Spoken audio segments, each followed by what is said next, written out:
las dos generaciones contribuyen a esta generación de nuestra amada Nicaragua y su porvenir con locura azul.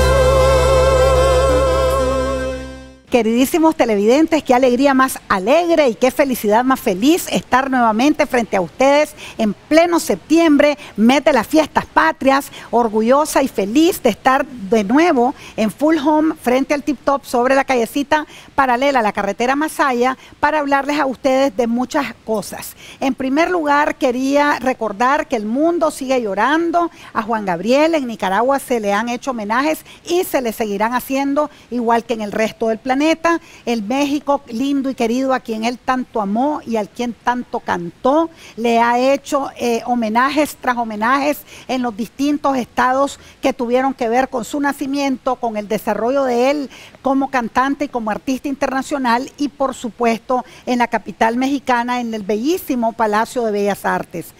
Nos tiene muy compungidas a las dos generaciones el fallecimiento de nuestra amada Teresita Cabrera de Hurtado. Es la mamá, la abuelita de Valeria Sánchez, presentadora del Canal 14 de Sol a Sol. Todo el amor entrañable de toda mi familia para la familia Cabrera y para la familia Hurtado Cabrera. La amamos, tía Teresita, hasta el estrellato, hasta siempre. Le deseamos lo mejor del mundo ahora que usted ya está en compañía de su amadísimo esposo y de sus padres. También queremos darle el pésame a la familia de doña Merceditas Cardenal de Llanes, Loyola, todo nuestro amor, nuestro corazón para vos, para tus hermanos, para tus hermanas, para los nietos y nietas de doña Merceditas, todo el amor entrañable también de las dos generaciones.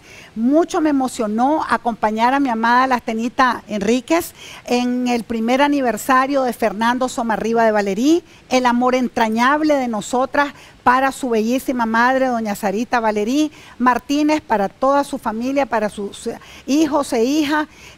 Estamos profundamente conmovidas con tantas noticias de gente queridísima que se nos ha ido al cielo. En Guatemala hubieron serísimos deslaves que provocaron la muerte de decenas de personas, y es terrible sentir el dolor de la gente cuando se quedan sin absolutamente nada y que además pierden a sus seres queridos más cercanos de su corazón. Todo el amor nuestro para el hermano pueblo guatemalteco. No puedo menos que condolerme de igual manera de los incendios pavorosos que están ocurriendo en Portugal, en ese bellísimo país. Es una pena tremenda ver cómo la gente sale huyendo del fuego. Imaginémonos por un segundo qué terrible debe ser ver venir las llamaradas y no tener ni siquiera para dónde corrernos. Igualmente de lamentar sigue siendo la situación de nuestras hermanas y hermanos misquitos. Seguimos pidiendo por ellos, abogando para que cese la hostilidad de los colonos en Bozaguas y en otras reservas en el río Coco, a lo largo y ancho de ese otro territorio hermoso y profundo de nuestra amadísima Nicaragua. Miles de gente se han condolido con la intervención que tuvieron acá la semana pasada, la mama grande de Río Coco, que es esa formidable dirigente misquita, doña Susana Marley, y además de la Araceli Thomas. Todas las personas que quieran donar sillas de ruedas, bastones, cualquier auxilio para que ellos puedan caminar, desplazarse, muletas y demás, en pantalla están apareciendo los teléfonos de ambas para que este generoso pueblo del Pacífico les pueda hacer llegar alimentos y ese tipo de cosas que fueron las que ellas pidieron acá la semana pasada. Otra cosa que les quería comentar es que el día de ayer, 8 de septiembre, se celebró a nivel internacional el Día del Periodista, y eso se creó a raíz del asesinato por parte de los nazis en Checoslovaquia, en ese momento República Checa, que era el asesinato de Julius Fučík.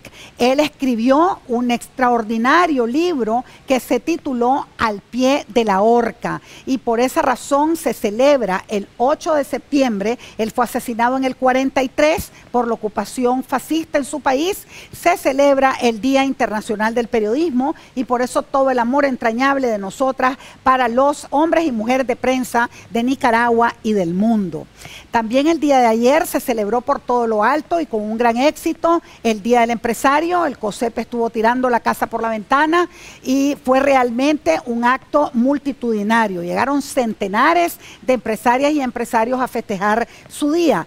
También tuvimos el Día Internacional de la Alfabetización y por esa razón hemos invitado a la doctora Josefina Vigil Gurdián para que nos cuente a ustedes y a mí acerca del estado de la educación en Nicaragua, en Centroamérica, y cómo hacer para que nuestro pueblo alcance mayores niveles de educación y por supuesto entonces tenga muchos mejores niveles de vida, más calidad y más desarrollo en nuestro país. Inmediatamente la hacemos pasar. Bienvenida, Josefina, estoy muy orgullosa de contar con vos esta noche. Hola Jimena, gracias por invitarme a este programa un día después del Día Internacional de la Alfabetización. Y efectivamente ese es el tema que nos ocupa, porque en primer lugar quiero que nos contés, Josefina, qué significa una persona analfabeta y qué significa una persona alfabetizada, cuál es la diferencia fundamental y después que hablemos un poquito de los principios morales, éticos y de los valores de la patria. Bueno, ser alfabetizado es haber desarrollado las competencias fundamentales para leer comprensivamente y para expresar de manera adecuada nuestros pensamientos, sí, que es escribir, porque escribir no es solo trazar letras. Sí. Nosotros necesitamos usar la técnica de trazar letras, pero para expresar nuestras ideas, nuestros puntos de vista, nuestras creaciones, etcétera, ¿no? Entonces, una persona alfabetizada es una persona que es capaz de haber desarrollado esas habilidades y por tanto moverse en el mundo actual. Una persona analfabeta es una persona que está fuera de las posibilidades de gozar de la dinámica del mundo actual. No tiene posibilidades no solamente de desarrollarse dentro del mundo escolar, sino dentro de la vida cotidiana, dentro del mundo del trabajo. Sí. Es decir, la habilidad de la alfabetización es una habilidad básica, fundamental para cualquier ámbito de la vida en la actualidad. Por supuesto. Ahora, ¿cuál es la importancia que tiene para la sociedad el tener niveles educativos altos? Bueno, es fundamental porque eso determina las posibilidades de desarrollo de un país. Hace 2 días se presentó el informe de la región, que este año tiene un capítulo muy importante sobre el estado de la educación. En Centroamérica. En Centroamérica. Ese informe se hizo a partir de más o menos 50 estudios que se hicieron a nivel de la región. Sí. Nosotros, el equipo de CIACE, hicimos uno de esos estudios que fue el que alimentó, digamos, este capítulo. Sí. ¿Qué es lo que plantea fundamentalmente el estudio el estado de la región en educación? Lo que plantea es que en Centroamérica tenemos un serísimo estancamiento en los resultados educativos, sí, que está afectando de manera importante el desarrollo de los países, la matriz productiva, pero también el desarrollo y las oportunidades de la región. Sí. Ahora, ¿por qué es tan importante en este momento? Porque Centroamérica está viviendo una etapa demográfica muy importante, que es lo que se llama el bono demográfico. Eso quiero que le expliques a nuestros televidentes. ¿Qué significa el bono demográfico? El bono demográfico significa que la composición de edades de la población cambió. Sí. Nicaragua históricamente ha sido un país de niños. Sí. Los países de niños tienen la característica de que esta es una población dependiente, es una población que necesita que otros trabajen para poderse mantener. Por primera vez en la historia de Nicaragua y de Centroamérica, esa proporción cambia y el porcentaje de la población en edad de trabajar se incrementa de manera importante y disminuye la cantidad de población en edad de dependencia, niños y adultos mayores. Correcto. Esta etapa es la que aprovecharon los tigres asiáticos para su desarrollo. ¿Por qué razón? Porque más personas de cada familia trabajan. Sin embargo, el gran problema es que los tigres asiáticos aprovecharon esa oportunidad para formar a sus personas, de tal manera que estas personas que se integraron al mundo del trabajo se integraron con una educación muy alta y por tanto con grandes calificaciones laborales que le permitió cambiar la matriz productiva de los países. Llegaron industrias de alta tecnología que requerían altas calificaciones técnicas y también pagaban altos salarios. Y eso posibilitó que los países crecieran. ¿Qué está pasando en Centroamérica? No estamos invirtiendo en educación y no estamos haciendo lo que necesitamos hacer para que esa población se forme mejor y acceda y cree, porque el tema del emprendimiento es fundamental, que sea capaz de crear sus propios empleos de alta calidad. Entonces, ¿qué es lo que estamos viendo en Centroamérica? Que se ha reducido efectivamente la cantidad de jóvenes que ni trabajan ni estudian, pero Nicaragua, a contrapelo de todos los otros países de la región, es el único en donde se ha reducido esta cantidad porque hay una mayor cantidad de jóvenes que solo trabajan, es decir, que han abandonado el sistema educativo. ¿Qué significa eso? Significa pan para hoy y hambre para mañana, porque son muchachos que están integrados a trabajos mal remunerados, de bajísima calificación, en donde no ahorran ni cotizan para el seguro social, de tal manera que las familias están recibiendo un ingreso, efectivamente, que no recibían antes, pero es un ingreso bajo y es un ingreso que va a dejar de existir en un momento determinado porque la fuerza de trabajo no está preparada. Entonces estamos ante un dilema estratégico, como lo llama el Estado de la región. El bono demográfico en Nicaragua termina en el año 2035. Luego viene un proceso de envejecimiento de la población. Si esa población no ahorró, no cotizó para el seguro social, es una bomba de tiempo para el país. Y el país no va a haber aprovechado su etapa demográfica más productiva para el desarrollo. De tal manera que si nosotros tenemos que escoger una prioridad para el desarrollo de Nicaragua, esa prioridad se llama educación. El gran problema es que no lo estamos haciendo. No estamos invirtiendo lo que debemos y no estamos invirtiendo bien. Si ven el periódico, el día de ayer, noticia de 8 columnas, que el Ministerio de Educación y el Ministerio de Salud subejecutaron el presupuesto. No tenemos suficientes recursos y los recursos que tenemos no los estamos invirtiendo. Entonces esa es una irresponsabilidad con el futuro y con el presente de este país. Por eso es que la educación es tan importante, no porque te prepara para un oficio en particular, sino porque te abre las oportunidades de desarrollar tus talentos y de tener opciones de vida que te van a permitir tener mejor vida, pero también van a repercutir en tu familia, en tu comunidad y en el país. Porque entre más calificación vos tengas, empleos de mayor calidad vos exigís. Y ese es uno de los temas importantes, Jimena, que en el panel que se hizo sobre el estado de la región se identificó. Y es que nosotros necesitamos salir de una de las trampas de la pobreza, como la llama un economista famoso en el mundo ahorita que estudia la pobreza, que se llama Esther Duflo, y dice la trampa de las expectativas. Cuando vos tenés bajas expectativas, nada más se mueve. Es decir, si mi hijo, yo pienso que va a trabajar de machetero igual que yo, pues lo que necesito es una educación cualquiera.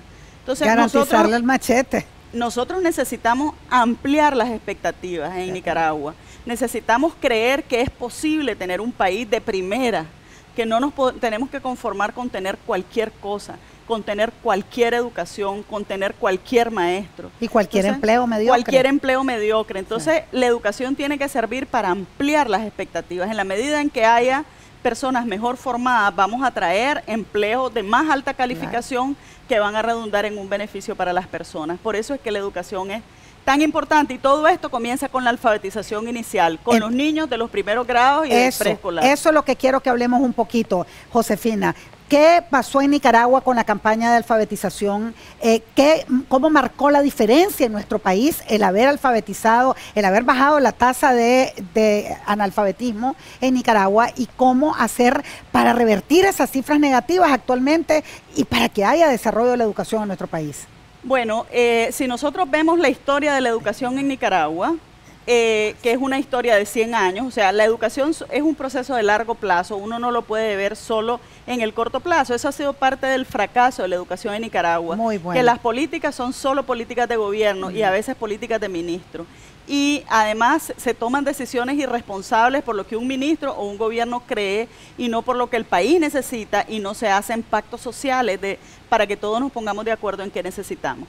Pero si nosotros vemos la educación a mediano plazo, el hecho educativo más importante indiscutiblemente que ha sucedido en Nicaragua es la Cruzada Nacional de Alfabetización, y aquí quiero aprovechar para recordar al padre Fernando Cardenal, por supuesto, todo el educador nicaragüense más importante del siglo XX, yo diría el educador centroamericano más importante del siglo XX, con la Cruzada Nacional de Alfabetización bajo el liderazgo del padre Fernando Cardenal, el panorama educativo de Nicaragua cambió para siempre.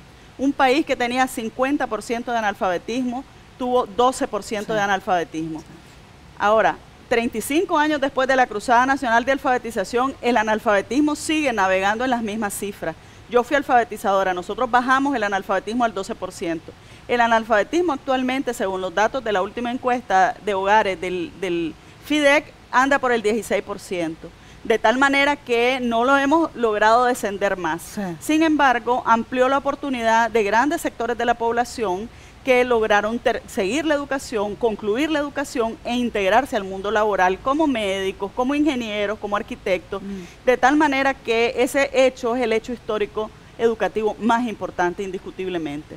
Ahora, ¿cómo hacer para aprovechar ese bono demográfico no solo en Nicaragua, sino en el resto de Centroamérica? ¿Cuál sería tu llamado a los ministros y a los gobiernos de Centroamérica?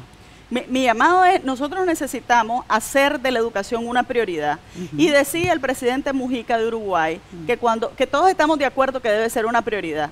Pero de la boca del diente para al labio, afuera. Sí. Sin embargo, ¿qué es lo que significa ser una prioridad? Significa que hay muchas otras cosas que yo no voy a hacer.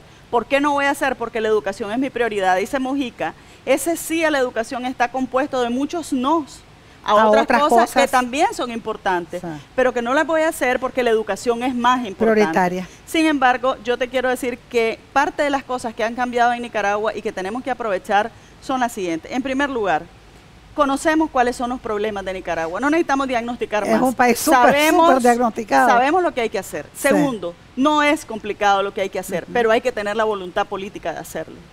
Tercero, existen en Nicaragua las personas capaces de llevar adelante este proceso. Ahora, necesitamos formar a otras, porque yo soy una creyente absoluta de que si nosotros no descentralizamos el sistema educativo y no bajamos la toma de decisiones a los municipios y a las personas que están cerca del aula de clase, eso no va a suceder. No permea. Y mientras no cambiemos esa mentalidad que tenemos de pensamiento único, sistema educativo único y rígido, tampoco.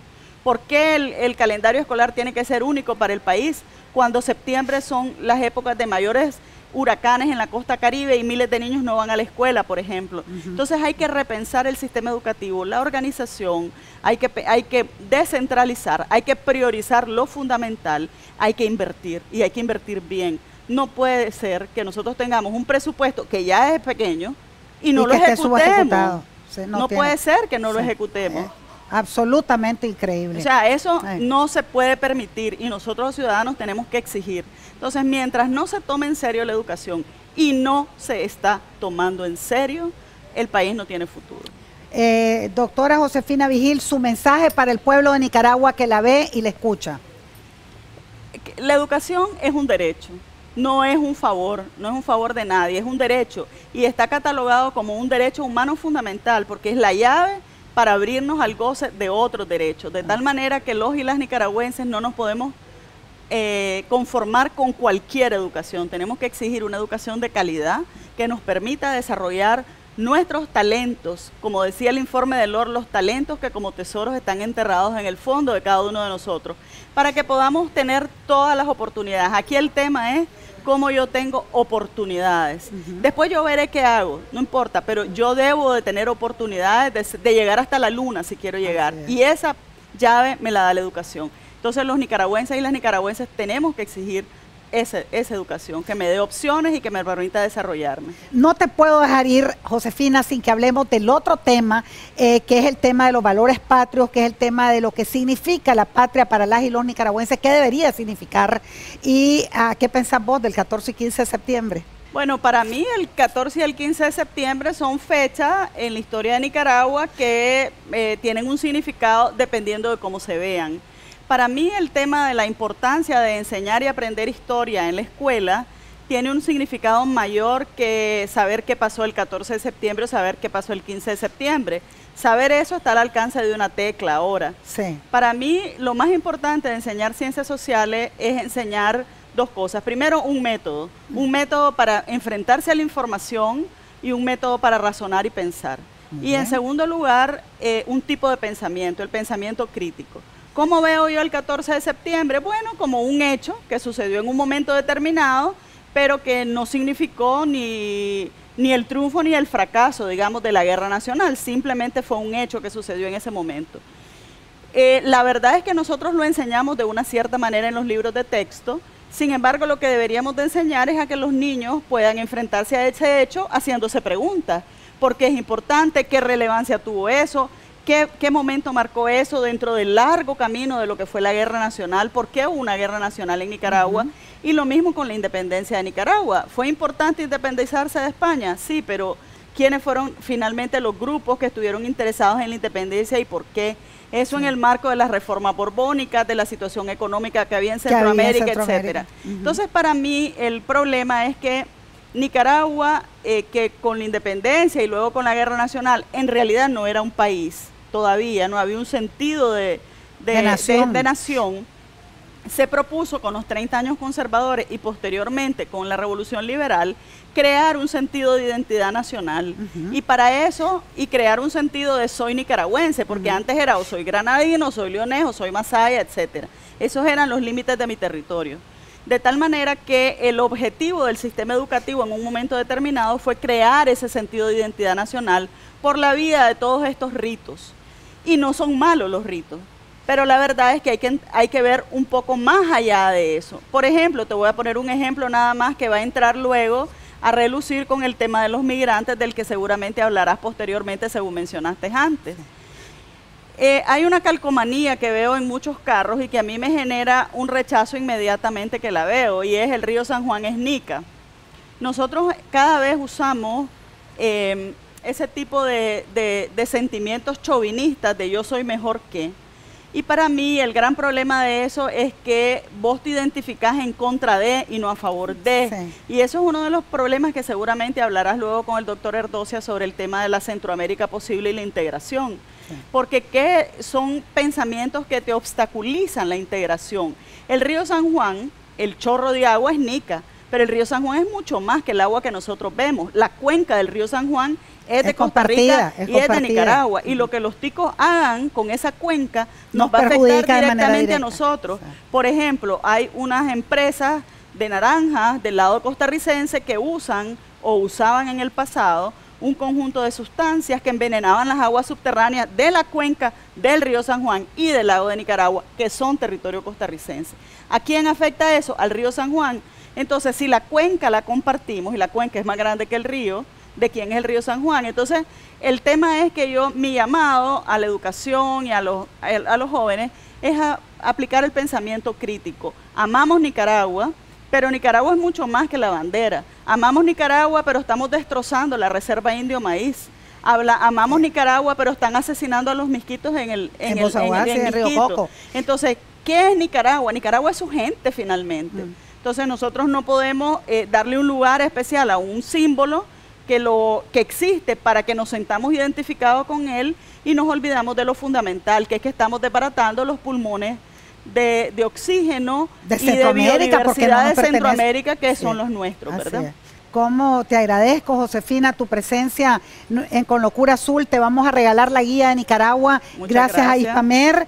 Te vamos a regalar el sticker de Teca Cargo, una agencia aduanera que promueve el buen trato a los animales, porque así como debemos tratar bien a las personas, está más que demostrado que también a los animales tenemos que respetarlos. Te vamos a mandar a la CLE donde el maestro Eric Pichardo, todo mi amor para él, a Bioanálisis, donde el doctor Jaimito Román, que es un pinchazo que te dan y nada más, y donde el doctor Marlon Paguaga, que es la persona que nos hace a nosotras las terapias de células madre, y es una verdadera belleza. Así es que con todas esas recomendaciones te despido. Yo les pido a ustedes, queridísimos televidentes, que se queden en esa silla. Ya regresamos.